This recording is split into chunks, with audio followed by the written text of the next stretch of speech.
Hey, y'all, welcome back. It's another episode of the Burntships podcast. We have a very, very special guest here. One can say one of the most instrumental artists in terms of our career, getting started, getting the exposure. Legendary singer, songwriter, Spotify Queen, Filipino star, aka Trynket. Welcome to our podcast, and thank you for coming. Oh my God, thank you guys for having me. Thank you. Excited to be here. Yeah, so the reason that we say that is Trinket was the first one to give Burntships their first start on record. Like, we got our first two features on the Trinket album, two songs called Island Girl and Neverland that you might be able to see in the back of me, because it's very dear to my heart, and I know our in general. And today we're going to talk about a project that we put together called Tea with Trinket that was super impactful for all of us, changed a lot of things for all of us, opened a lot of doors. It turned 3 years old this year, right? 3 years old? Oh my gosh, has it really been that long? Yeah, okay, yeah. It is 3 years. Wow. Yeah. Right in the middle of the pandemic. It's crazy. Yeah. Right? Yeah. Right. And that's actually when I first met Trinket, was like December 2020, I believe. Right. Like, we had the virtual session where we did It Could Be So Good. And that was the kickoff for what eventually became Tea with Trinket. Like, it was the first time that I ever met you. Right. Mm-hmm. So I remember, like, I popped into this one. It was like I don't know how to say, like, let's say the hard drive session. It was one of Mickey's songwriting sessions. Right. Hopped into it. And Trinket was there, and I was like, oh, like, maybe I need to dip out. And Mickey was like, yo, come back in, like, hop on this. Like, we need a producer. And Trinket had these really cool chords going and this hook idea that eventually became the song It Could Be So Good, featuring Tommy Will. Shout out to him. And that was one of my favorite videos from you. When that video came out, I was like, yo, we got to do a project because I love her sense of humor. So for those of you who have not seen this, you need to go check it out. It Could Be So Good. Trynket, that's Trynket, right? Featured Tommy Will. It Could Be So Good. It's got some hilarious moments in there. And that was the first time that we ever worked together. And it ended up coming out so well. Especially when I saw the video, I was like, yeah, we got to do a project. Because if we can make this what I think, the Trinket sound is, but the commercial side of it, I think people are really going to connect to it. And that was kind of how we got started. So that's how I remember. How do you remember it? I mean, you said it pretty well. You described everything pretty accurately. Yeah, we were doing the songwriting collab, and I was writing with two other songwriters, and then I think we added Tommy Will later. Yes. Yeah, because he wasn't there that day. And then Nonsec came in, he popped in, and like Nonsec said, I just had the piano part, and he's like, yeah, I can make a beat out of that. And I had no idea like he was gonna come up with this amazing beat for this song. And like it just turned out so like amazing. And I love how it came out. I love the visuals. I love what everybody contributed to the song. I keep saying contributed. I actually just realized it's contributed. It's not contributed, but I always say contributed. I don't know why. To this day, I still say it like that. But I think it makes you sound mysterious because it's like it's kind of like an accent. It's like I've contributed. It almost sounds a little British. Like if you just put a little lilt in it, we'll all think that you're from Britain or something. England. So I say keep it. Yeah. Okay. Cool. I say roll with it. I contributed to. Contributed. Yeah. So speaking of that, a lot of people don't realize that you're originally from the Philippines. So yes, true. Yeah. So my Filipino accent comes out sometimes, and I don't know, some other random accents come out because I lived in Tennessee for like 8 years, and then I have like a Southern accent that comes out sometimes, and then I lived in the Valley in California for a few years, so sometimes Valley accent comes out. I don't know how to explain it, but it's what it is. I gotta hear Valley Girl Trend. That gotta Oh be my God, no, you don't want to hear that. You don't want to hear that. yeah. Wait, do you speak Tagalog or Ilocano? I mean, I know there's Oh, I other. actually speak Bisaya, which is what a lot of people from Cebu speak, or it's also called Cebuano. But so yeah, it's another dialect. We have so many dialects in our country, so it's hard to keep up with sometimes. Mm-hmm. Yeah. And then what like how old were you when you came to the States? I was 5 years old. So I was Okay. born in Cebu, and then my family, we all immigrated to Florida when I was 5. My dad got a job here, and we started from nothing in Philippines, and because he got a great job offer, like that pretty much changed everything. Like, that really helped us a lot, our family. So Yeah, yeah. yeah. Well, I think we've talked about this, but I have so much love for my Filipino family because growing up in American Samoa, there were there was a like in the 70s and 80s there was a small growing Filipino community. So I grew up around so many Filipinos and actually just reconnected with one of my Filipino brothers here in Philly. I didn't realize he was here until recently, and he was a year ahead of me in high school. So it's been fun to reconnect with him. So I love shout that. out to my Pinoy folk. Yes. And Yeah. how long have you been in Philly, like since you've moved back? Well, I don't want to take the emphasis off you, but I've been here probably like 10 years, and I married a Philly girl, so that's how I ended up here. Yeah. Yeah. But Nice. yeah. Love it. So getting back into how the T with Trinket project came together, I remember the very first session we did for it. Because we did 2 of the singles in the same night. I think we started like 8 or 9 and went to like 5 in the morning. And Long sessions. yes, that was like one of the key things about putting that project. It was like we'd start either like Friday night or Saturday night and just Yeah. go until like 5 in the morning. And I mean, not all of it was right. Some of it was like drinking and joking and talking shit. That was But such yeah, because it didn't, like, I mean, we were working, but it didn't always feel like work. I think that was cool. But the first 2 songs we did on that project were I Can't Lie, yeah. right? Yeah. And Neverland. Like that first night, those were 2. And those ended up being 2 of the singles. Neverland got the Spotify official placement, which is really cool. And I Can't Lie, which featured Caleb. Shout out to Caleb, right? Shout out to Caleb. Yep. So, how was that first session for you? Did you feel like we were on to something yet, or were you like, Oh okay, yeah, like, I knew instantly it was going to be a good song because for me personally, melody is everything when it comes to a song. You can throw in an awesome like beat or, great songwriting, but if the melody isn't catchy, it's kind of, I don't know. But yeah, I knew right away, like the melodies we were coming up with, I was like, this is going to be a dope song. Obviously I had no idea that any of them would land on an editorial or several editorials for that matter. But yeah, it was a really exciting time for me because that was my first time getting to collab with you and, different producers. It was my first time really like collaborating with other people. Like I had been writing by myself for many years. So that was super, super exciting for me.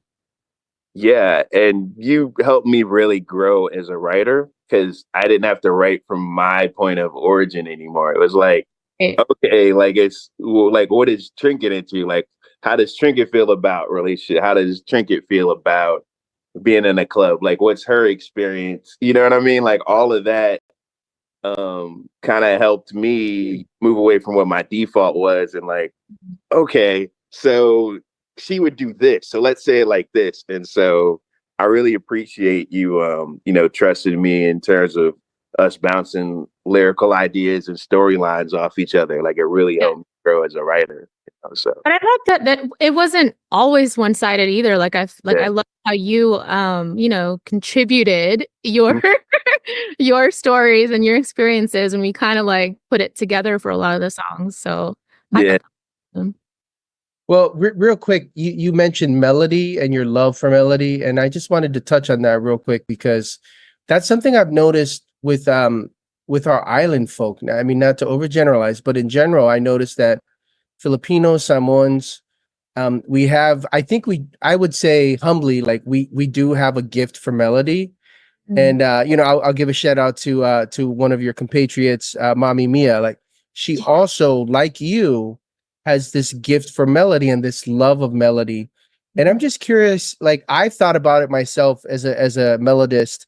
I'm curious for you as a songwriter and somebody that loves melody, when you think back to your childhood and your earliest core musical memories, what are some of the things that you in hindsight can see like influenced you as a melody writer now, and where do those Trinket melodies now come from, if you were to go back in time, and either by way of saying the records you listened to, or just artists, like what was it that was that pot of soup of melody that was the building blocks for what comes out of you now as an artist and as a writer? I think originally, like way back, OG, like my parents, bro. Like my parents were always singing. My mom was always like teaching me all these child songs, Filipino child songs. And my parents were also musical. Like my dad played the guitar. My mom also plays guitar, and she also plays piano a little bit. And my dad always played like the top 70s, 80s hits, like on replay all the time. And I don't know, maybe people will disagree with me on this, but I feel like the 70s, like 60s, 70s, 80s had like the best melodies ever. I don't I know it's arguable, but that's just my opinion. Yeah. But so like American pop music or Filipino too, like all of it, like what was it he was playing? He played, I feel like it was a variety. Like he did play a lot of American hits, but he did play Filipino songs too. So, and my mom, so like name one Filipino artist that is just like comes to mind. Leah Salonga. Okay. It's Salonga. All right. Yeah.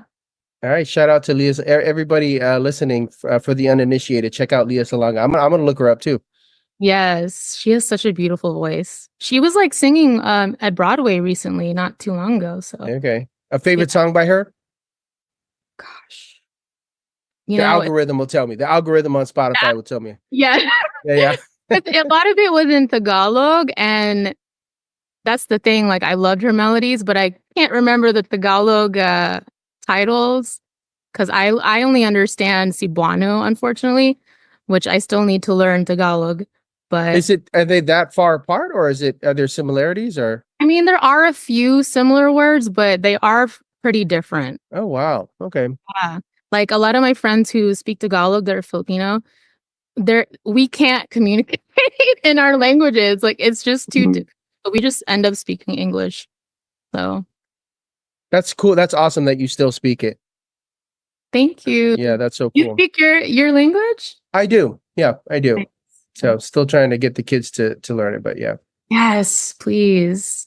So I think this is the perfect segue to talk about the first time we kind of brought Gary into the equation, which was this song that opened a whole lot of doors called Island Girls, right? So I could tell you like what I was thinking, and I want to hear like what your experience was once it kind of took off, right? So I remember like you were running late, like something had come up, and I was like, let me squeeze out one more beat before the session. And I emailed you a few, and I was like, look, these are the ones that I already made, but I think the one I'm finishing now is the one. And I sent it, and like immediately, you had these really cool melodies. And I remember us going back and forth, and you had this whole storyline about like, meeting the guy and touring him through the Philippines and showing different spots and stuff. And us kind of going back and forth and trying to figure out, yeah, that's cool, but it's got a little swag to it. Like it's gotta like what we gotta make it like an anthem too. Like what can we say? And we kind of both landed on like Island Girls just do it better. So it could be like more of an anthem, more swag. Like, yeah, like put the flag up a little bit. Yeah. And I remember being really excited about it, but trying to figure out like what else to do with it. Like I knew it could be something. And and I know we like had talked about like, all right, well, what else can we do? And I remember Gary had actually done something like mistakenly on Island Girls because he was supposed to do something on, I think, Neverland, but he did like this whole verse, and I found like 2 lines in it, and like, yo, this would be really cool after what she did, and the rest is history in terms of the hook and then the kind of the post chorus coming together. So once we had that down, so like how did you feel about it? And then once you started seeing it really connect with people, like what was your experience like? Like who hit you up first? Who kind of let you know like, yo, this one's different. This one's gonna be big. Like what was your journey in terms of that? Like, Well, I always show my songs like before I release them. A lot of the times I show it to my family first, and they did like, it was also my first song. I think it was my first song where I actually added like Filipino words in it. So that meant a lot to my family and to all my Filipino, listeners. That meant a lot to them, especially when it first came out. And I believe that's that was the first song that landed on a editorial, right, for Spotify. yeah, that opened the door. Yeah. Yes. So that was the first one that landed on the Spotify editorial. And I did not expect that at all because I had been, pitching songs to Spotify for a while. And like that showed me that it actually meant a lot to my Filipino listeners, that I incorporated my language and some of my, just some of my stories. And even though a lot of it was kind of like fictional, I added a lot of my experiences into it as well, like my love for mangoes and stuff like that. Yeah. So, ocean. So it was awesome to see how much it meant to people, especially island women. I got messages from them saying like, wow, I've never heard a song that celebrated like island girls and island women. And like they felt really seen through this song. And that made me feel so good. So Yeah. Go ahead. Sorry. oh no, I was good. I'm done. I was gonna say one of the funniest moments when we were like kind of finishing up with a song. I said, like, it's probably gonna be girls from Rhode Island talking about island girls do it better, and then some girl from Rhode Island hit you up. Like that was hilarious, No, that I think it was more than once too. Like I think there's other people that were like from other parts of USA that I guess, whatever island it was, I totally forgot. But I remember like getting messages like, "Oh, I'm from this island. Like I feel like this song speaks to me too." And I'm like, "Oh, wow. That's amazing." Yeah. Oh. All right, all due respect to Rhode Island. Listen, let's just not get let's not get crazy here, Rhode Island. Chill out, okay? You can't join our club yet. we're inclusive over here, Jeff. We're inclusive over here. Technically, they're island girls. They're all right, Rhode Island girls. Yeah. I don't want to hear anybody. No, don't reach out to me from Manhattan, from Long Island. Hey, I don't want to hear it. I don't Long want to. Island's an island. Hey. God, I love it. Is it like cultural appropriation? I don't know. But I think it was an anthem for anybody who was island aligned. You know what I mean? Or anybody who felt like, even if because some people who weren't necessarily born in an island but came from an island culture, like Filipinos who were born here, still felt like it was their anthem. Right. There was someone from Bahamas who really liked the song as well. So, Caribbeans too. We got you. Yeah, absolutely. So with that being like because I remember we had talked about it and I know like it was a goal of yours. So I know I'm trying to remember how we found out.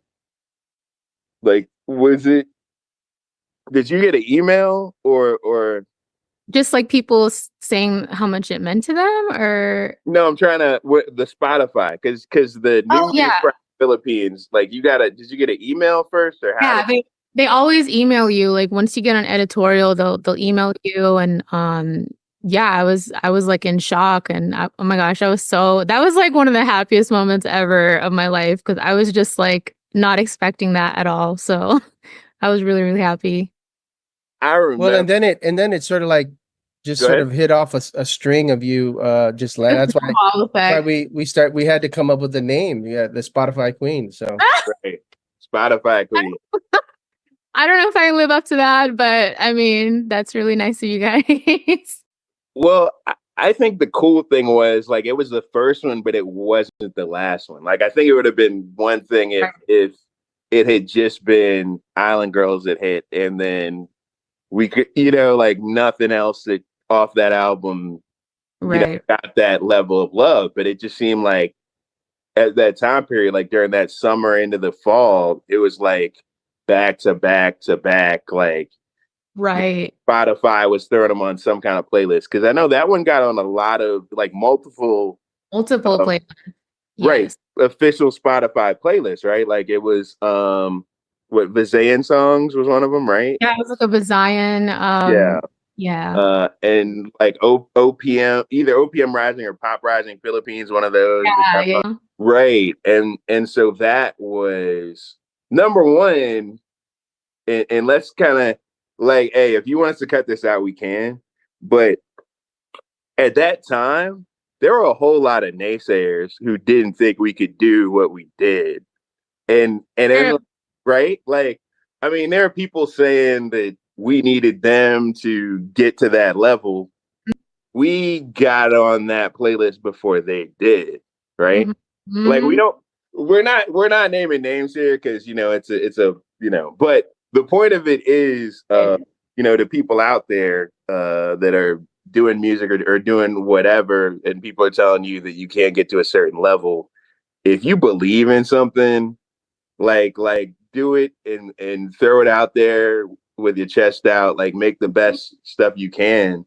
And Amen. yeah, and then because there's no feeling like it when you've been told you can't do something, Yes. do it before the people that told you can never do it. Yeah. So that was also gratifying too, because I remember at one point being like, how are they not seeing like how this is gonna work? It's Mhm. like, well, I guess you got to prove it. And then Yeah. we proved it, because I remember that we did it during Trinket session, after we found out about that one. We celebrated. Yes, with a whole lot of I, I don't want to like count up the drinks we had during the Tea with Trinket era, but it was we were Bro. going hard. We were going. But that's what made it like even sweeter, just because like there were naysayers and like people who doubted whatever. You're gonna go Yeah, every artist out there, especially if you're new, you're gonna go through so many haters and like naysayers and doubters. Just add it to like the fuel that you're gonna get later. So don't worry. right. Don't worry. And It's and then like we were vindicated or whatever, but I think, and this will be interesting to kind of talk about.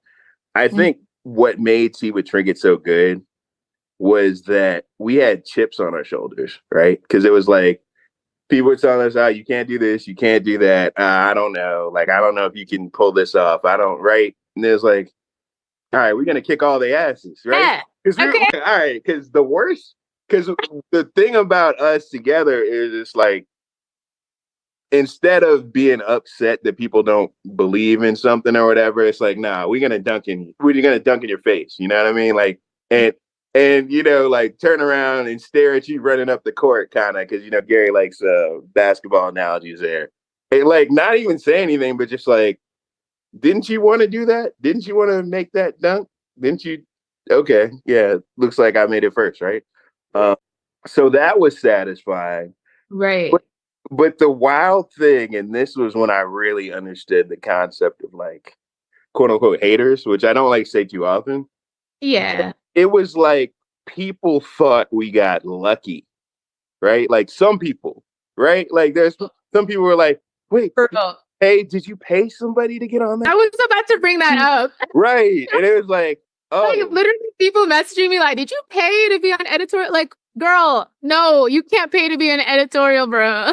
yeah, Like, yeah. no, no. Yeah, for people listening, Spotify is very particular about like you can't bribe your way on the official playlist. Like, don't get me wrong, I'm not saying there aren't exceptions to the rule. Like, don't go crazy in the comments, but Right. officially you cannot buy your way on a Spotify playlist. And so then we had Neverland hit, which I mean we could stop and talk about Neverland hit, but I just kind of want to talk about Spotify run real quick. Neverland hit on the official playlist. And Courtside hit on Spotify official playlist and was like the Christmas shopping music in H&M Philippines. Like it's on the official like best of H&M Yes. Philippines playlist, right? So we just kind of had the run off of that album to where people couldn't say it was a fluke anymore, right? It went from people saying, "Oh, you can't do it. Oh, you got lucky," to I'm Oh, out of stuff to say, right? Like, you know what's Hey, kind y'all, of? I got. Oh, go ahead. Go ahead. Oh no, I got a confession. hmm, I actually did pay somebody to get on the playlist, but now what you're telling me is that that had nothing to do with it, and I just wasted my money. So now I'm gonna try and go back in time and find my money. I got fooled. God damn it! Oh, Why didn't you tell me, man. Nan? Shoot! Man. no, you gotta tell me these things. God damn it! All right, sorry. Okay. I got dad jokes. Yeah. So let's talk about Neverland a little bit, just because that's like a song that all three of us worked on. I know that was one of the ones that we kicked off the very first night we started working on the album. Hmm. And I remember just making it like a story, like you could almost see it like a movie. Like what I liked about that one was this whole visual of two people on the come up in love, running through hotel lobbies and crashing parties and jumping in fountains and raiding the mini bar and with the aspirational elements of now we're on top and we can go to all the places we used to have to sneak in towards the end. I will always have a special place in my heart for that song. It I just feel a way when it comes on. So for Neverland, is that still your favorite off the album, or has that evolved? Like where are you at with it? I think it is still my favorite on the album. It's such a beautiful song. Like just the way that it was produced and the way Gary sang in this song was, oh my gosh, like just gorgeous. I love Yeah. this. Love it. And love the story part of it too. And also, I think we have to give a shout out to Blame Ronnie a little bit on these because he gave it such a dreamy quality Yes. that kind of matched the record. Yeah. He also mixed Island Girls, so shout out to Blame Ronnie. We'll definitely try to tag him when we post this. Oh, And he mixed what I can't lie. Good. oh no, I was just saying he's the GOAT. Oh yeah, he's a beast. So yeah, Neverland was a special one. I know there's other ones where Gary contributes some melodies, and then we kind of wrote on those. Like "Long" is one of my favorites, kind of too. Mm-hmm. That was a fun song. I felt like overall, mood wise, like it was a kind of a happy album, if that makes sense. Like it was Yeah. kind of like happy, commercial, like a lot of major chords. And at the Right. time, it kind of fits you because it was like you were, playful and funny. And, that was kind of what I was going for. I was like, well, the commercial side of that is like, it's, Yeah. Yes. so, I definitely have always wanted to make like a very commercial yeah. pop sounding album. And I feel like that fulfilled that goal. Yes. Yes. So I can tell you for me, that was the album I was like, all right, even if I die, like Tea with Trinket is out there. Like, because it came together how I thought it should come together in my head. Like I was like, if I give Trinket this, then this. And everybody we wanted as a feature said yes. Like there was no yeah. fighting or begging. Like people were Right. hearing the records and hopping on them immediately, which is Yeah. people can Shout- tell you it's unheard of. It's unheard of. Usually you send out records and be like, I don't know, or whatever. But with Yeah. that album, everybody's like, yes, what do you need? What else do you need? Like, I'm down. Everyone was so sweet. Like shout out to everyone who did the features on this album, especially Gary. Yeah. But yeah, like it just came together so smoothly. And I still love how that album came together to this day because I feel like it was the smoothest, like, I don't know, especially how many people were involved in this album. Like it just came together so effortlessly, it seemed. Yeah. I feel like people believed in it, that they were involved in it at a level that you don't always see. I think once people got what it was, Yeah. they were like, yeah, you know what I mean? So, like I think Blame Ronnie early on, like he was involved, and people were coming in and out of the studio while we were tweaking some things when I was out there in Ultron with Ronnie. Yo, like I kind of I hear it. I hear where y'all are going with it. Like I think this is gonna be different. You know what I mean? And so that was when like I didn't know where it was gonna be, but my that's like, yo, it's gonna do millions. You know what I mean? But I mean, that's what we always want, right? right. But hey, man, like how much of a like I don't want to like pat our back. Well, maybe I should have us all pat our own backs for this because you know how much of a compliment is it like if you're first starting out and you make an album like this when you're first starting out? Like, I mean, to me, looking back at it, I still feel like that was so impressive. Like, I still to this day, it's such a quality album. Yeah. So. There's people who still listen to it to this day. There's people who like, when's the next album with Trinket to this day? Like, there's, you know what I mean? Like, it's I'm coming out of retirement, I swear. It's crazy. Yeah, we all are waiting that. We'll have to see like whether or not like we're gonna try to do a part 2 or do something completely different. I have an idea. Go ahead. Coffee with Trinket. Oh boy. I didn't even think about that, bro. That'd be so hilarious. Just two whole series of like, you know. Yeah, like the drinks. Pizza with Trinket, you know, just be like, we'll just roll it off the assembly line. Bro, I would love a pizza with Trinket. What? Let's go. Let's go. Snacks with Trinket. Bun seat with Trinket, you know, lumpia with Trinket. We'll just do a whole lumpia. Hey. That was too funny. OJ with Trinket. No.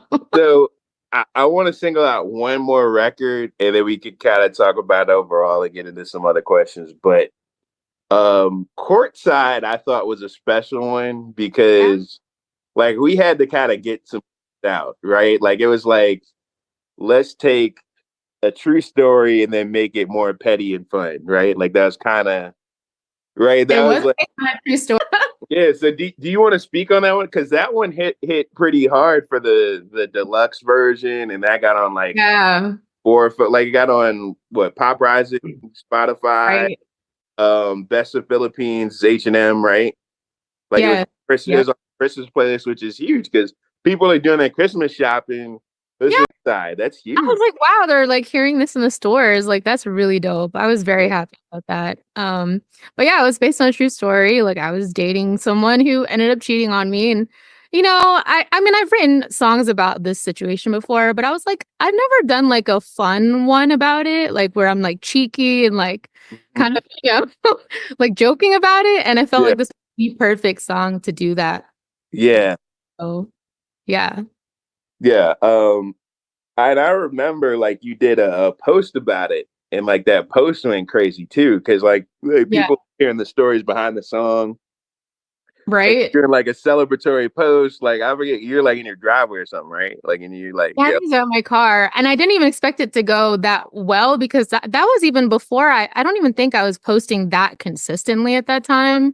So I didn't expect that video to like reach that, you know, amount of people, but I guess people enjoy tea, like because that was the most tea song of the album, like I'd say, right. But yeah, that was the most tea song. Like that and Long were like the most messy, but like Courtside was like actual tea, just on steroids. You know what I mean? We injected a little bit before we put it out there. We did, you know, elaborate some things, but just for the record, so in the song, like it talks about how, you know, like my ex was cheating on me or whatever, but, you know, after we had broken up, I think this is what the song was talking about. After we broke up, his best friends were hitting me up. And in the song, it makes it seem like, you know, I was seeing all his best friends, but actually in real life, I did not see any of his best friends. They did hit me up, but I did not see any of them. Yeah. His best friends. I love the best friends part. That's the best descriptor. Yeah. Right. But you know what? That was a very important moment for me as a young whatever, because in college, because like I realized maybe there's not really like a brotherhood or what do you call it? Like when it's bro code. I was like, maybe the bro code does not exist because So it exists, but it's one of the things. There's like a spectrum. So there's some guys that are like, I don't care how good she looks, how special she is. I'm never gonna cross that line because that's my buddy.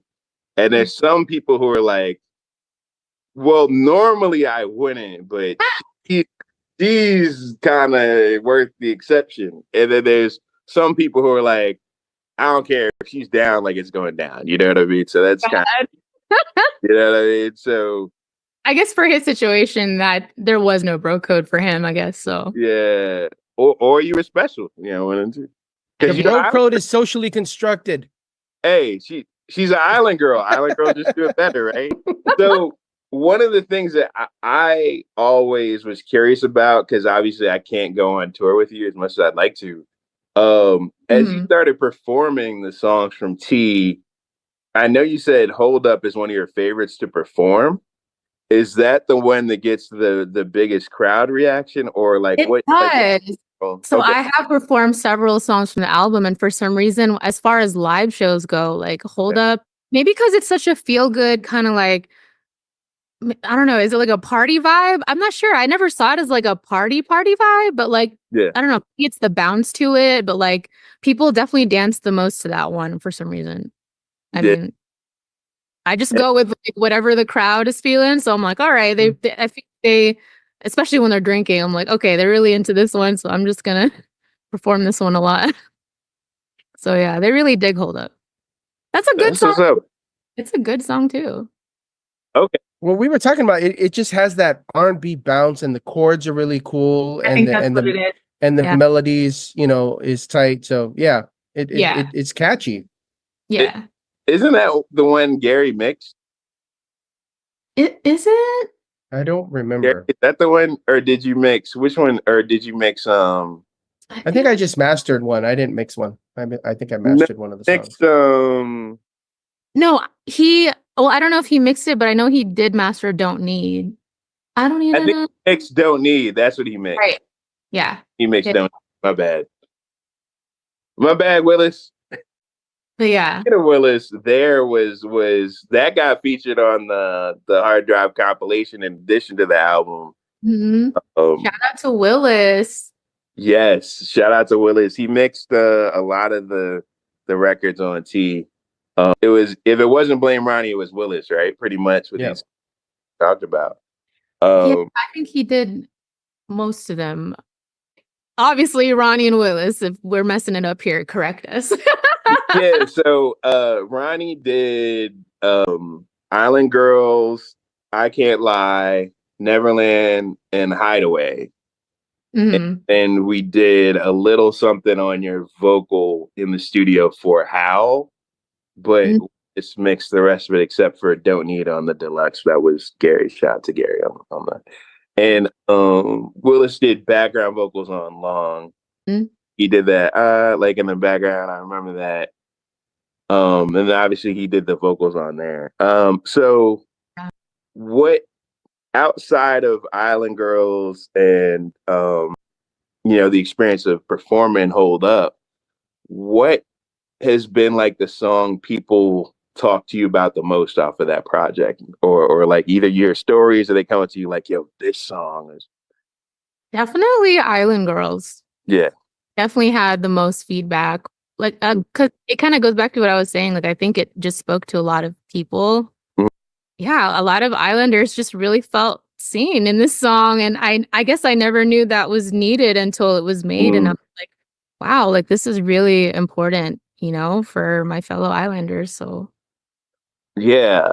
I think one of the things you talked about is like nobody had an Island Girls song really, right? Like there's like 3 or 4 California girl songs at least that I can name off the top of my head, but there was never like like a dedicated Island Girl anthem to me. So yeah. So let me ask you this. What was the biggest difference that you saw, whether it was performing opportunities, collaboration requests, whatever, that you saw after the project dropped and it had the success it did? What differences? Yeah, like yeah, what were the big differences for you? Like you're just like, oh, okay, what's I just feel like everything was just more amplified, like just like requests to collab, like more editorials. It kind of just snowballed into a lot of, awesome things. And of course, show opportunities, venues asking me to play at shows. Yeah, it was just like, I feel like everything just kind of times 10. like Um, Joy Ruckus Club? You were the headliner. yeah, I didn't expect that at all. I was like, wow, like, thank you so much. Is that because you headlined over people that other people said would be the headliner, right? We There's no shade to anybody on stage, but again, this is just reiterating for all of our fans out there and fellow artists out there that Mm, somebody can tell you this person can do it better, et cetera, et cetera. But if you put the right project out that you truly believe in, you'll find right. yourself outperforming people that they say were better than you, et cetera, et cetera. So at that moment, like you had the headline spot, which is huge. People don't understand. Like Joy Ruckus Club is one of the biggest Asian festivals. I mean, it was the biggest virtual Asian music festival at that time. Yeah. So like that was a huge honor for me to be able to headline for the Filipino artist stage. I did not expect that at all. So that was really nice of them to ask me to do that. Speaking of festivals, I know it's a little belated, but I've been dying to catch up with you, both Nan and I, about South by Southwest. Yeah. You Yes. were out there a few months back, also with Mommy Mia, both of you. Congrats. Yes, that was Congrats. Very, very big. But yeah, just like what was that like being in the premier music festival in the really in the world in well, at least in America. I won't say the world, but it's, I mean, it's as big as it comes. Like what was that like? Can it you is. Yeah. Speaking to that, like it is well known internationally. Like I went to the festival, so there was like people from all over the world that were there. So it is pretty well known outside of US. But it was a huge moment for me personally because I haven't even told a lot of people this, but like that has always been one of my dream goals is to perform at South by Southwest. So that was like huge on my bucket list. And when I got that like invite, I was like, oh my gosh. I was like, this can't be real. Like, this is wow. It was just a really surreal moment. And my family like happened to catch that moment like in real time. Like me, they videotaped. I had no idea they were filming me. But I was like, oh my God. Like I wasn't even ready for them to film me. I was like, please don't film me right now. Because I was just so elated. I was so, so, so happy when I received the message. So it was a big deal. wait, you were with your family when you checked your email or you got the Yes, text? like I was just, yeah. And I told them, I was like, oh my gosh, I have an email from South by Southwest. And so they were like turning on the phone. I had no idea, but I was just like reading it. And I genuinely was like reacting like, oh my God. Kind of embarrassing because I wasn't even like ready for the camera or anything. But anyways, you guys That- can see, I posted it on my socials, my reaction, but yeah, I think that one, and when you first found out that Island Girls was on New Music Friday Philippines are like the two most joyous times I've seen you on social media. Like, you know what I mean? Like yeah. Mhm. just pure joy. And Yeah. I love that us working together made some of that possible. Like I think that's the goal. Anytime we get together, it's like I'm trying to give you the best records. I know Gary is too, and to see Island Girls go where it went and open those doors as well as the other songs. It's just a beautiful thing because that's what we wanted. That's what the goal is every time, and sometimes you get it and the payoff is so, like it's a pure moment of joy. It's just like, Yeah. yeah. A lot of times in life when you're growing up, you always think like your best moments are going to be like, something like monetary, like a lot of money hear like a lot of cars or whatever, but it's really those moments that are just like, I don't know how to explain it, but it was so special because it was something beautiful we all created. It was like art. It was something pure, and it came out like so much love and heart, in it. And I don't know, it was just really beautiful to experience that with you guys. And shout out to both of you guys for being a part of this project, and Non for producing such a gorgeous album. Like, so many people gave positive feedback. I don't even remember anyone who gave negative feedback. I mean, maybe you guys have heard some. I don't know, but I don't remember. No, the only thing I was interested in at that point, because this might sound arrogant, but it was like I felt like that album was so good that I didn't care who didn't like it. Do you get what I'm saying? Like, and I'm not always like that, but Yeah. it was one of those things where it's like objectively, like I could put it on, walk away, and not really skip. You know what I mean? Like, Right. and so I was more interested in what's your favorite song on the album, and the cool thing was different people said different songs. Because Yes. if he says the same song, you're like, like it's like Right. not that I don't like that song, but maybe that's the only good one on there. Like, but some people said How was their favorite. Some people said Long was their favorite. Some people said There was their favorite. Some people said Island Girls was their favorite. I think Neverland was our personal favorite. So anytime that happens, it's special. And Hideaway was special too for me. Like I feel a way when I listen to Hideaway. I love that song. like that a lot. That's such a nice, like, feel good, like young romance kind of song. Like, I love that song. Yeah, and it was like a lot of that was like the hopeful, like Yeah, still like part that's of very hopeful. That's a good word for that song.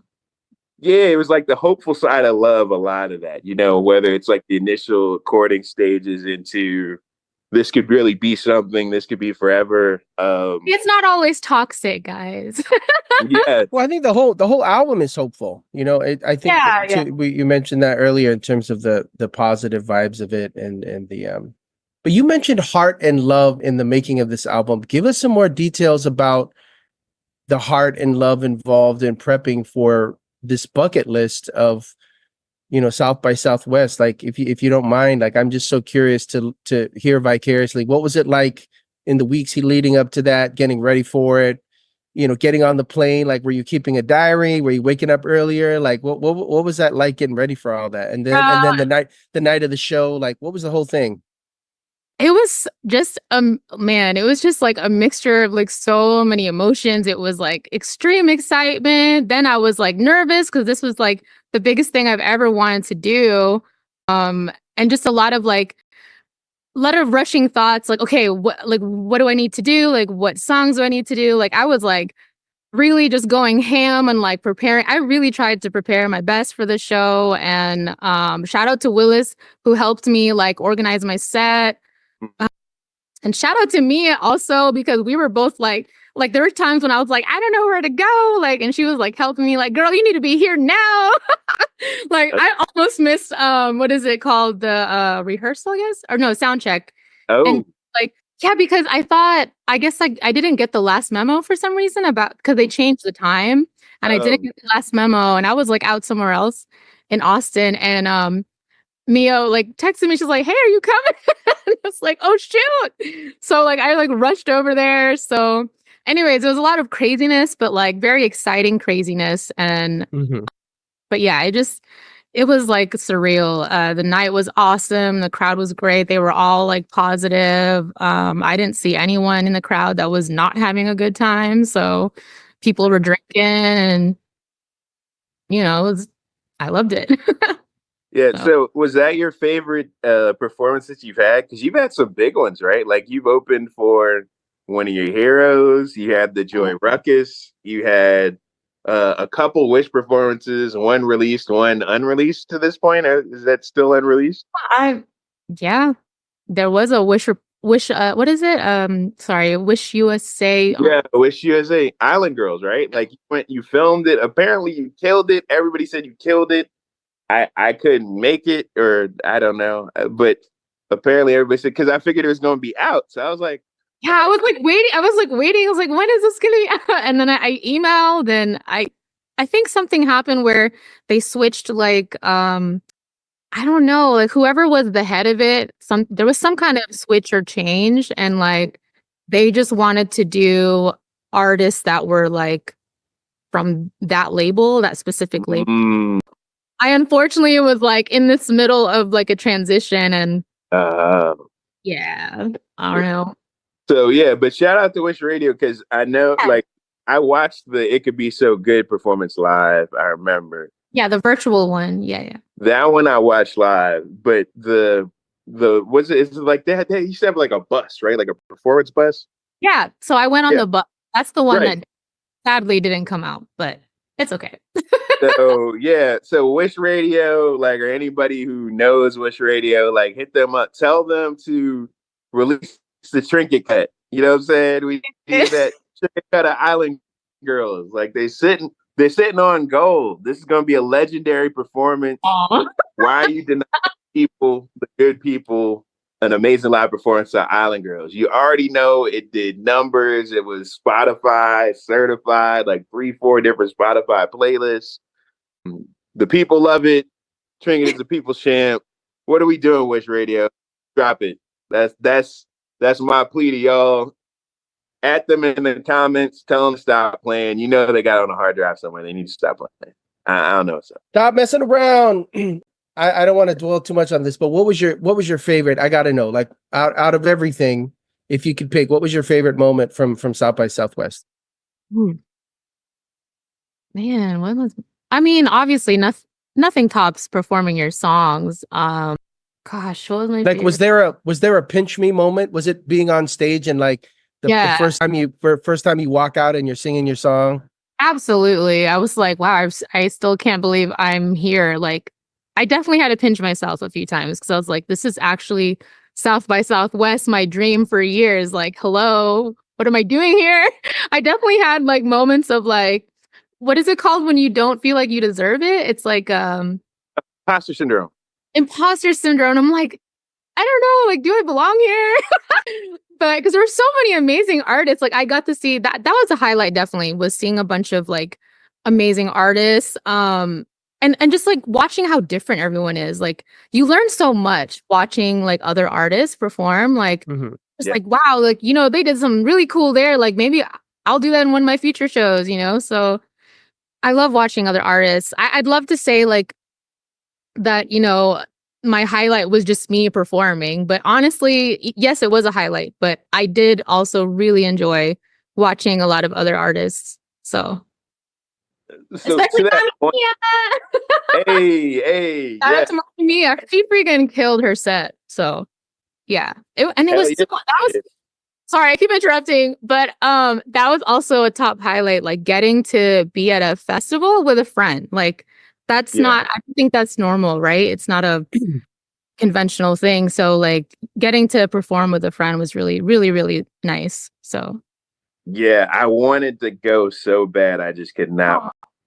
She hit me up like a week before. Like I think she found like a I week before. know. I was Yeah. like, I just I couldn't swing it. But I'm so glad that it turned out as well as it did. I if y'all get on this year, just let me know earlier, and I will make it a point to go out there and see y'all live. But you know, I did see the footage. Footage looked fire. You know, we reposted the hold up performance on our account. Yeah, on our Facebook. Shout out. You know, I shouted out. Yeah, exactly. So let me ask you this. What what do you resonate with more? Like when a fan hits you up about a particular song or a moment, or when a fellow artist is like, yo, when you did this song, like, yo, that was it. Or is it a match? Like what resonates with you more? Like is it the same or That's a tough question. That's a very good question. It obviously means a lot to me when a fan tells me that the song meant a lot to them. That Mhm. definitely means a lot to me. But Right. there's also a different kind of fulfillment when a peer, Mm. like really like genuinely likes your stuff, because I don't know how to explain it, but whenever it's a peer, it's like, they're going through what you're going through, and for Right. them to actually stop from what they're doing and like tell you like, dude, that was the bomb, like, Right. I don't know, Yeah. I just feel like it's such a big compliment coming from another artist or even producer. So yeah. Yeah. Yeah. Absolutely. Speaking of other artists and producers, we've been seeing a little chatter here, and if you don't want to go into it, you don't have to. But I did want to ask you: is there anything you want to reveal about the We Are Gang or the GANX account About guy here? Like I'm sorry, can you hear me? So about your we got this new account, new IG account, like We Are Gang or GANX, or you yes. want to speak on it? You want to tease it a little bit, or? So basically, like, like I feel like our circle is pretty tight. Like our songwriting collaboration circle, like, it's pretty tight. Like we have songwriters, producers, engineers in our circle, creative circle. And I felt like, we're always collaborating together, we're always releasing stuff together. Like we need to do more hangouts together. So I loved how this summer we went to LA and we like stayed in Airbnb and we all just like back to back had these sessions like at studios, like nonstop creating, and I loved that. Like I want to do that way many more times because that was so fun. And I decided after that, I was like, there's a lot of songwriting groups out there that have like pages, and I was like, why don't we have one? So like I just made one called We Are Ganks, and I just started calling us Ganks, and everyone was cool with it. So it's like cool, because I always call y'all like gang gang or here's the gang. So it just made sense to call it Ganks, I guess. That's what's up. So, is this one of those things where we should just send a bunch of like anything? So, it's Right. two or more. Like, what's the qualification to be on the gang post? Is it like two or more members? Like, what's the? Like so like who's in the gang? So that what you're asking? No, I'm saying so. For instance, like plus one is Willis, Mia, and then I did the beat. So it's like, is that enough to qualify as like a gangs like post or whatever, or does that have to be like? Oh yeah, like absolutely. Anyone who's in our circle can whatever y'all want posted on there. Please DM it to me. I'll post it on there. I mean, obviously, I just started it, so it might take time for it to grow. But I just love that we have a page where we can just kind of like show off like what we've been doing. I think it's great. So So does that mean there should be like a project, like a crew project, like? oh, that's what you're trying to say. I mean, hey, I'm totally down to do like album project with everyone in our group. But I mean, we did do a lot of, you know, songs this summer with everyone in our circle. True. So yeah, we're definitely we might hint release stuff uh through our circle. For Yeah. sure. Watch So out for that.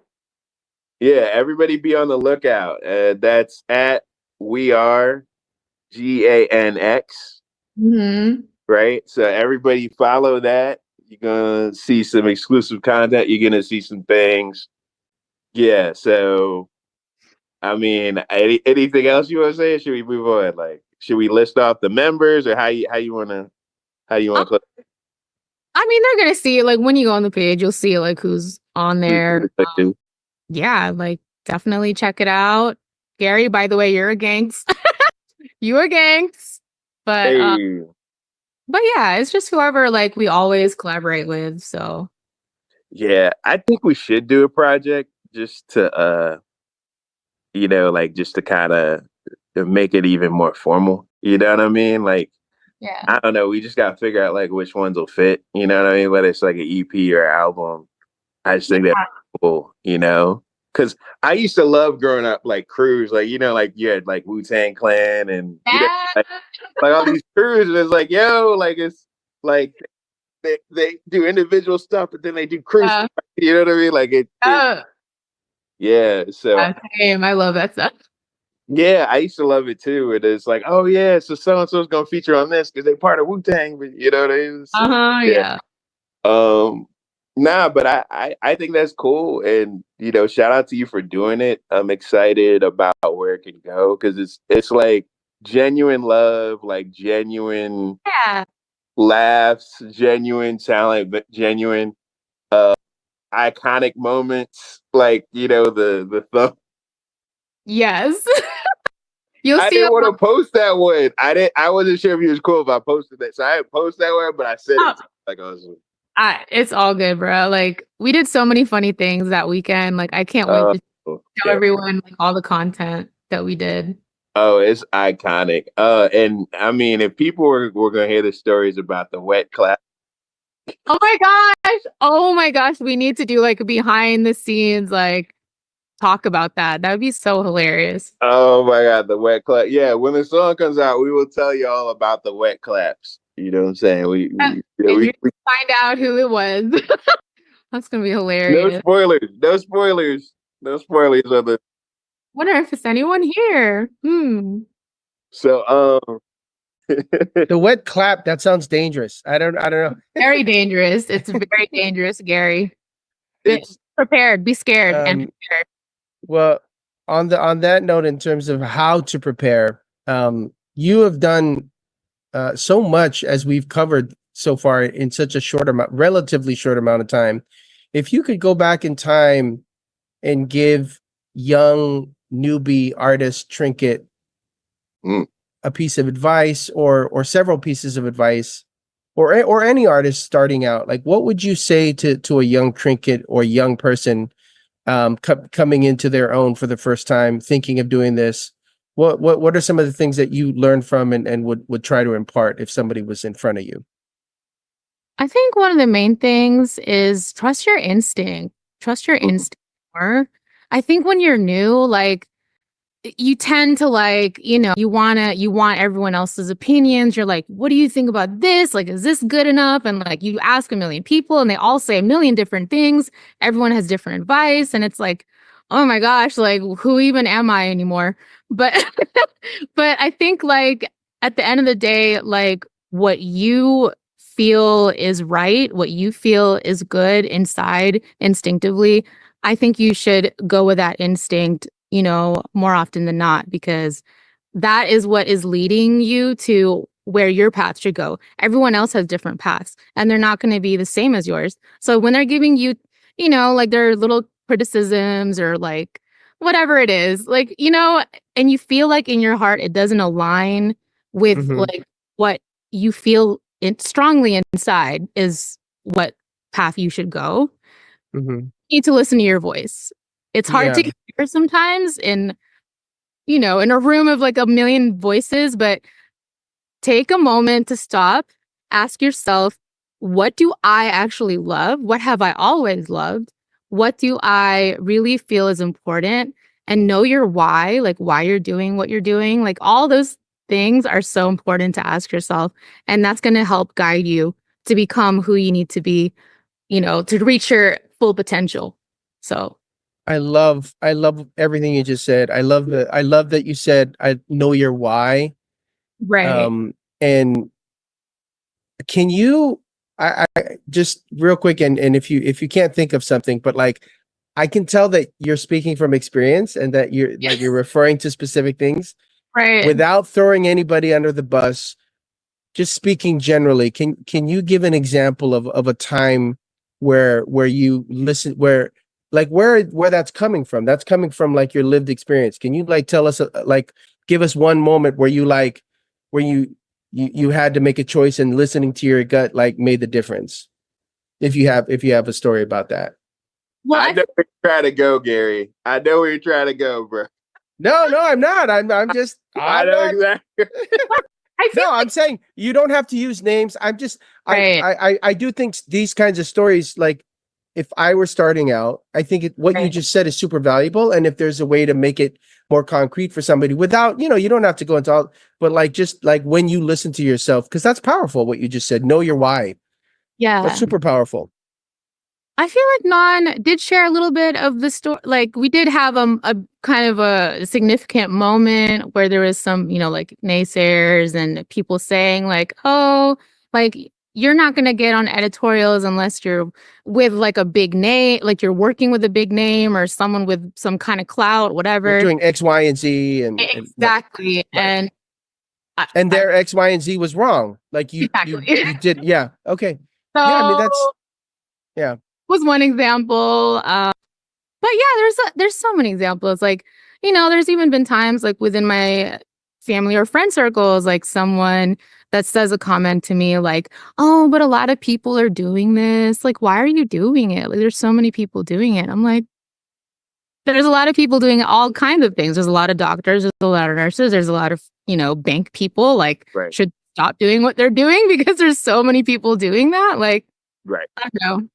I just, my advice is, inside deep down what you want, keep following what you want to do. Yes, you can explore and you can try a lot of different things, but inside, what your ultimate path is. So, well, I'll give you like your flowers on this tip as well, while we're on this. What I love about your saying, in terms of like knowing your why and being true to yourself, is also that, and this is giving you a shout out as a collaborator and as an artist, you also balance that with taking feedback in such a natural and humble way. So that's what I've always, I think both, I'll speak for Nan, I think I'm not overstepping. Like we both appreciate that you're able to be constructive and objective throughout the process of songwriting and producing and working with us. And so it's not like you're some diva, but you also have like firm opinions about who you are as an artist. And so you balance them. It's not like all or nothing with you, which I've always appreciated since getting to know you and work with you. So, a tip of the cap to you for bringing that spirit and energy to everything that you do. We appreciate that. It's the Islander energy, Gary. It is. I feel like in general, we're just like really flexible, I guess, in some sense. Absolutely. Like we just want to have a good time. We want to have genuine experiences. I don't know. That's what I love about the island spirit. Yeah. I love that you said the word island spirit. Absolutely. You even answered, I meant to say this earlier, when you gave your answer about your highlight, instead of making it about you, you shared that love and said, my favorite part was watching other people. And I was like, oh, there's the island girl. There she is. So I just appreciate that. I just appreciate that about you. I think we love community and we're strong family people in general. And we just love deep connections. And so I think that kind of, it passes through. What am I trying to say? It just kind of bleeds into everything we do, I guess I'm trying to say. 100%. I know exactly what you're saying. Yeah. Right.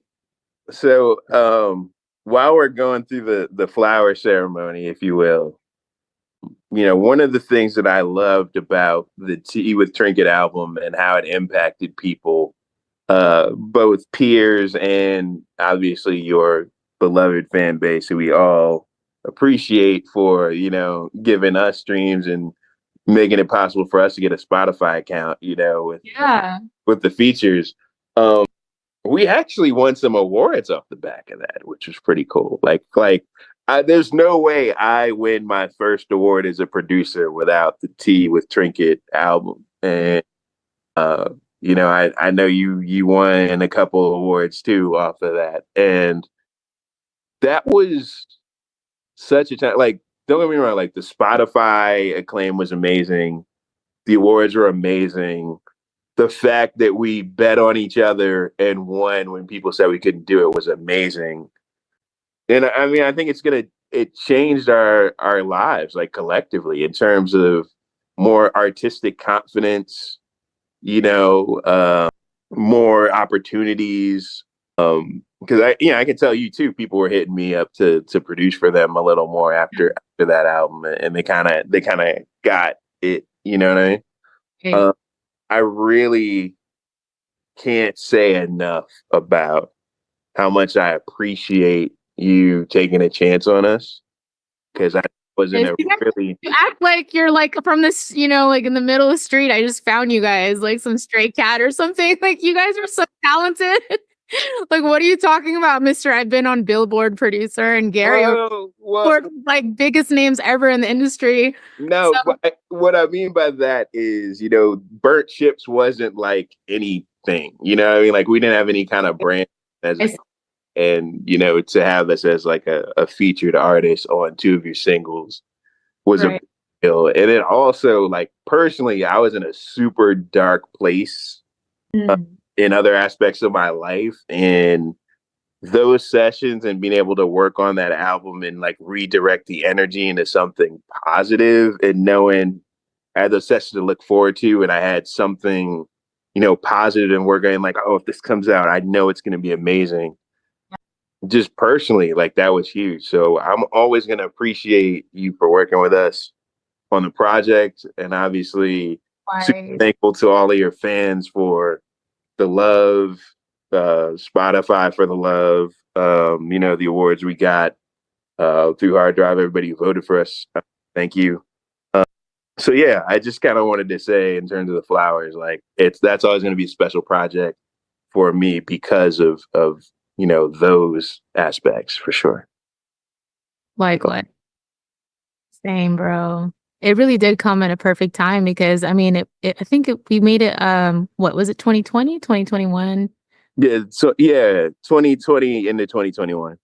Right, because that was a dark time for a lot of people because of COVID, and so yeah, like it really came at the right time because I was going through stuff too, and yeah, COVID was a very dark time for a lot of people. So it was just one of those things that like just always made my day better, just to create with you guys and keep making great songs. So yeah, and just the consistent, oh, we gonna kick their ass. Like, I loved how it was like and like if one of us was like, I don't know, nah, we gonna kick their ass, you know what I mean? Like, I love how we just were so convinced we are going, like, put something out there that outperformed all the naysayers. I love that we never lost that energy throughout the project.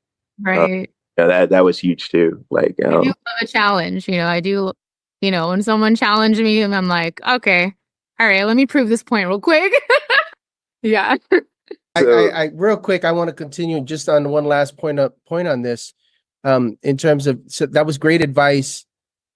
I think we're both always fascinated talking to artists and their origin stories about like what got them into music in that moment. So like when you think back about how you decided to become an artist and come into music, like what was it? Can you just share with that what it was for you to decide in that moment, like just sort of generally where you were in life and what it was that brought you to that? You're like, I'm gonna go all in on this thing that I love. Like my instinct, you mentioned following your instinct. Like my gut instinct says I'm gonna, write songs and sing and perform them in front of people. Like share that. I think people hearing that from people like yourself who've been so successful, I think that's inspiring for people. So if you wouldn't mind talking to that a little bit, that'd be great. Of course. As I mentioned earlier, like when I was young, like my parents were always singing music and songs, and my parents played guitar, a little bit of piano. So that was already like ingrained in me, like, the music. So when my mom asked me to sing for my church when I was like 5, it became like a very consistent thing. So I was always singing at my church for years since I was 5. And I didn't really think about pursuing it like seriously though, until, and this is kind of a funny story, until my brother bought a Mariah Carey CD when I was like, I think I was like 9 or something. And I was like, oh, who's this? And I turned on the CD, and boy, if I wish someone would have videotaped my reaction, because I was like, who is this? I love her voice so much. And I just loved her. She's still one of my favorite. She's my queen. Okay. So I like learned all her songs. I learned all her lyrics. Like I was so obsessed with Mariah Carey. Like she was my first favorite artist ever. as a kid. And it was after that when I was like, I want to be like Mariah Carey. Like, I want to sing songs and I want to write songs and just make music and make a lot of people happy with the music. And so, yeah, that's kind of when I know it's kind of a silly story, but that's kind of what started my desire to pursue it more seriously. And then in college, I started playing in different bands. And that's when I was like learning how to, I guess, like develop myself as an artist, or when I first started to. So I started playing in different bands, and that's how I learned how to like perform in live shows, which was a very important time for me. A great learning experience. A lot of trial and errors during that time. Were you but playing keyboards and singing too, or just singing? I Or what? was. Yeah. I was playing guitar and piano. I had like a full band. I had like a drummer, bass player, you know, And just playing covers or originals too, or what? no, it was mostly originals. I was like in a synth pop, a bunch of like electronic type bands. Oh wow, we need to see footage. We need to see footage. Oh my, no. No. But yeah, I was like really heavy into electronic music at that time, and I was playing a lot of synthesizers in live shows. I kind of miss playing my synthesizers. I might bring that back, who knows. But anyways, that's kind of when I started to, you know, take my performance more seriously. So it was kind of a very gradual development on my part. But when I made Trinket, my first solo like project, that's when I really like knew who I was more and knew what I really liked, knew like what kind of direction I wanted to go. Obviously I'm still like coming up with new things to do for myself even to this day, but I feel like I still had a very strong, what do you call it, a steer? Like on a ship, is it a steer? I forget what it's called. Rudder, like rudder. Is like it? a steer? Oh, What is it called? Course. Like I don't know. Well, y'all know what I'm talking about. Like I had a very strong like steering wheel, I guess. Compass? Yeah. Yeah. There we go. You guys know what I'm trying to say. Yeah. But yeah, I'm always growing, I'm always learning, but I feel like there's something that keeps pulling me in a certain direction. Like, and I'm just kind of like following it, I guess. I don't know. That's how I can explain it. Yeah. I got one for you. What's your favorite unreleased song that you have just sitting on your computer right now? Favorite unreleased song? Well, I know we have a bunch, Non. I'm not saying you gotta pick one of those. I know which ones I'm partial to. Well, I know there are a few that I definitely man, we actually wrote a bunch though that I really, yeah, I feel like a bunch of ours that we've written. There's so many that we will drop this. Promise you guys. What we got? We got a Persian rug, toe tag. Persian rug's a good one. Persian rug is Yeah. good. I like Why am I? Which one? toe tag because Maya spasm. That was a fun one. Shout out to Maya Lamaya. She Yeah. was also on Hideaway, so Yes, what a great song. I love that. The way y'all harmonize on the hook, like, and she did yes. I Can't Lie too. Oh my gosh, I totally forgot that. Yes, that is true. That is Yep. very true. Yeah, shout out Maya Maya. I have to ask Gary. I'm sorry, I know this is like asking me questions, but like I have to ask Gary, like, how did you feel about what you contributed to Neverland? Like, how did you feel about your part in the song? Like, I love that song.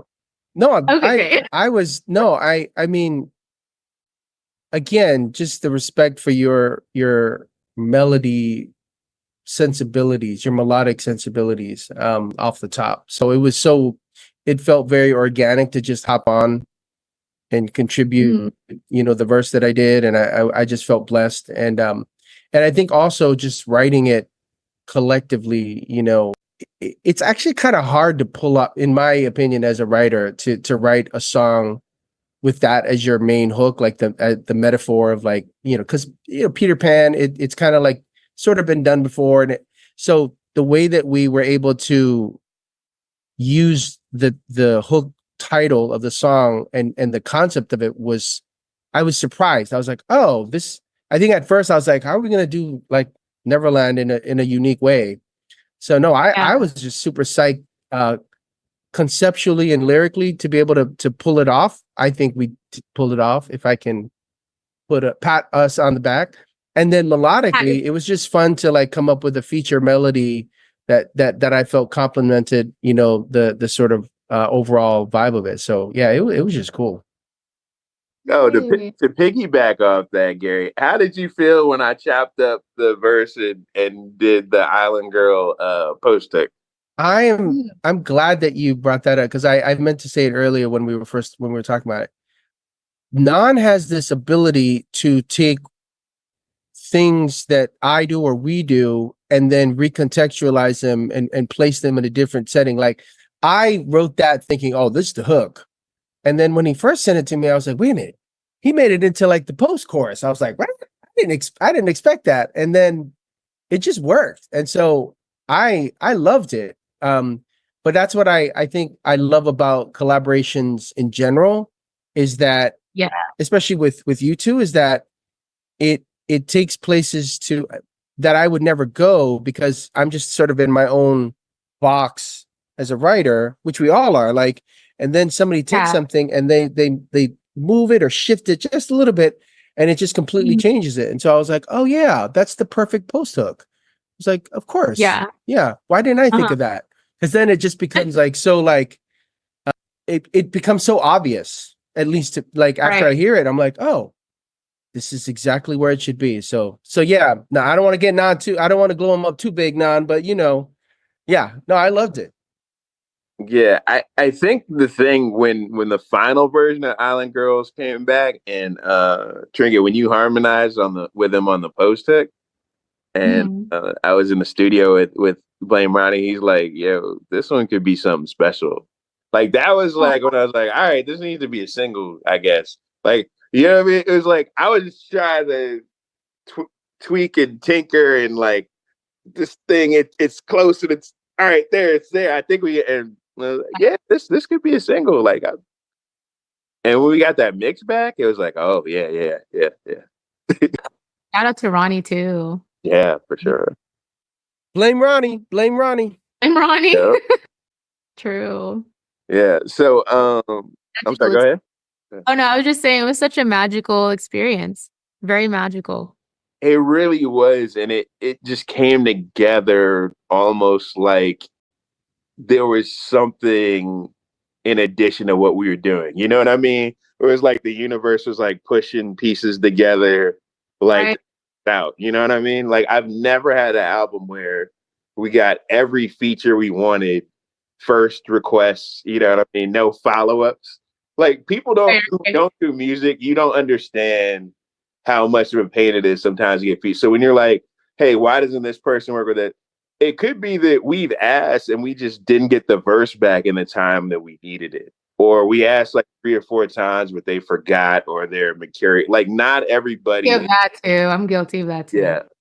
So yeah, that was another sign that I think we were on to. The fact that everybody's like immediate yes. Like they would hear the record and like, yeah, like what do you need? You know what I mean? Like people that I didn't think would help in the beginning were fully on board, and that was just a special moment. And so like I wish anybody who's doing music the right way would kind of have the moment that we had in building that album. Like I think it still holds up. Like it doesn't sound dated to me. It just sounds like the kind of album that, you know, everything was clicking, you know? Yeah, I feel like Island Girls and Neverland, like I don't know, they have such a, they sound, it's like they're like classic songs. You know how like some songs over time, like even from like the 60s, like listen to it to this day because they're just that good, like classical. Well, yeah.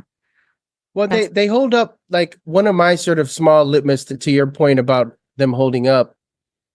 If I can sing a song a cappella, or I can play it just with an acoustic instrument, like sing and play it on piano, and it feels good.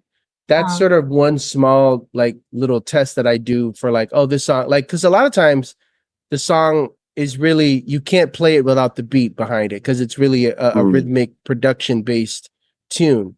But those two songs in particular, they're standalones. Like you could play them at an open mic with a guitar or piano, Right. and people would just bob their head the same. So yeah, I think I think that they definitely have those qualities, and I think we were able to make a really classic pop album. Yeah. Yeah. Speaking of pop albums, we always ask this question before we let people go. Can you name your top 3 desert albums that you would we limit it to 3. So if you were stranded on a desert island, what would those 3 albums be? And then I guess the other question would be like, just more generally, what are your top 3 artists? But you could start with the albums if you could. I mean, you already mentioned, I think you're probably going to say the one. What the question is, which Mariah Carey was it that your brother bought? If that's one of, if that's on your list. Shout out to my brother. What is the, okay, you know what? I'm going to have to, do you guys know the album? I think it was an eponymous. I think it was Mariah Carey with Vision of Love. Her very first album or her No, it was actually the album with Always Be My Baby when I first discovered Mariah Carey. That was like my favorite song of hers, like ever. I'm trying to remember what album that was. I feel so bad not remembering. Emotions. It's Emotions. Yeah, Emotions. That was a good album. That was a good album too. Was it really? Always. I'm gonna have to. Oh wait, maybe it was Music Box. Music Box is a good one too. I'm Googling. I should know this. Oh yeah. That was the one with Dream Lover. Her 5th studio album called Daydream. Oh, Daydream. Yes. Oh my God. I need to buy this album again. Like a real, So is that one? Can we count that as one of the desert? Okay. Yes. So that's forever like on my top. What else? You know what? I was really, like I said, I was really into synth pop, and I was really into 80s new wave, like when I was in college for the first time. And I was really, really, really into Depeche Mode. Like they are my favorite band of all time, especially since just how they like use their synthesizers in their songs. Like I just loved all their synthesizer like parts. It was mind blowing to me at the time when I first discovered them. So definitely Depeche Mode is one of my top favorite artists. And the album that I love from them, it's called Violator. So I love the Violator album. Oh man, the third one, that's hard. Because there's so many great people. Oh my gosh. Like I love Stevie Wonder. I love the Beatles. Man, I don't know. Leah Salonga. Oh God, there you go. I thought she was gonna say Tea with Trynket. There you go. Of course. But if you mean like albums I wasn't a part of, then there's so many. You can include it if you feel that way. Hey, if you guys are cool with including myself, then yes, we'll definitely throw it up there. Hell yeah. Well, the Depeche Mode is a good call. Yeah, and yeah, for sure. One last question for you, because we were talking about how Gary said that some of our songs are standalone and everything. And to that point, we ended up with some EDM or dance remixes of some of the songs that we had done previously. So I know when we were working on the album, we didn't try to do anything EDM, but how do you feel when you hear like an EDM version of one of the songs you've done back, like, and they take it in a completely new direction? What's your reaction to that? I thought it was so cool. The Island Girl remix. Shout out to Air Parent. He did a remix for that, and I thought it was just so cool. Like I love it when people do remixes because it's like they take it into a totally different direction that you never would have like thought of, and you're like, wow, this can go in so many ways, and it's just really cool how creative people can be, especially producers. Shout out to Non, producer over here. Hey. So yeah, it's so cool. Yeah, I'm trying to think of what else. Pay was like another one, right? like Pay got remixed. That was another one we did. They got Friends Forever. That was on the Rise of wasn't that Rise of Kimono album? That was Rise of Kimono. My bad. Right. All good. Yeah. Which is the sequel to Tea with Trynket. So Great. First of all, shout out to you for great album titles. Tea with Trinket, simple but effective. Rise of Kimono, like mysterious, it draws you in. Like great album titles. Thank you. Yeah. Sure. Well, I'm a very visual, like storytelling type of person, so I think that's just how it plays into. Yeah. Well, in your lyrics, that comes across too. Yeah. Yeah. Don't forget the cover. The cover is so like when I saw the cover, I was like, oh, this is perfect. Yeah. Yeah, so much fun making those.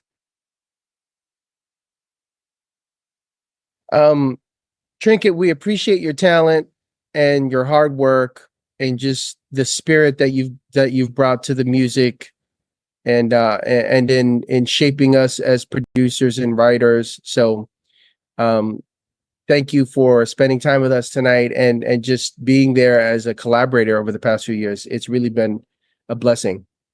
Yeah. Y'all, thank you guys for working with me. I mean, we made a freaking banger album, and I hope to make more. Yeah, absolutely. Yeah. Like I said, I think we changed each other's lives and careers off of this project. It was great to kind of take that walk down memory lane. We can't say enough. Trinket was the first one to give us our features as a group. We'll never forget that. And then not only that, they get on Spotify official playlist. Like, she spoiled us. We're like, what? Like, we brand new as a group. We out here with the feature under the Spotify playlist. Like, what's going on right now? So, really, shout out to Spotify too. I know, everyone has different feelings about Spotify, but honestly, like they gave me an exposure, like the level of exposure they gave me, and there are people around the world that would have never known who I was had they not put me in those very public playlists and very popular playlists. So shout out to them for helping with that. That many people played it that many times, and like it's still to this day, it's mind blowing for me. Yeah. Well, I for one cannot wait to the next project. God willing, we'll be able to get there when time permits and all the schedules align. But yeah, thank you again, Trin. We appreciate you, and not anything else. Yeah. So before we go, Trin, is there anything you want to shout out, promote, give people your socials, where to go? Totally. If you guys want to follow my journey, you can find me on my socials at I am Trynket. So it's I am, then Trynket. And you can search my name on Spotify or any music streaming platform under Trynket. Yeah. Okay. And everybody run, go stream that Tea with Trinket album. It was a special album. OPM classic. Heck yeah. Right? OPM classic. Right. All right, y'all. Thank you again. It's always good to see both your faces, and I'm gonna work on this weekend, and we'll have it up next week. And I'm looking forward to seeing the finished product. But thank you again. Thank you guys. Thank you so much for having me. All right, take care, y'all. Bye. Peace.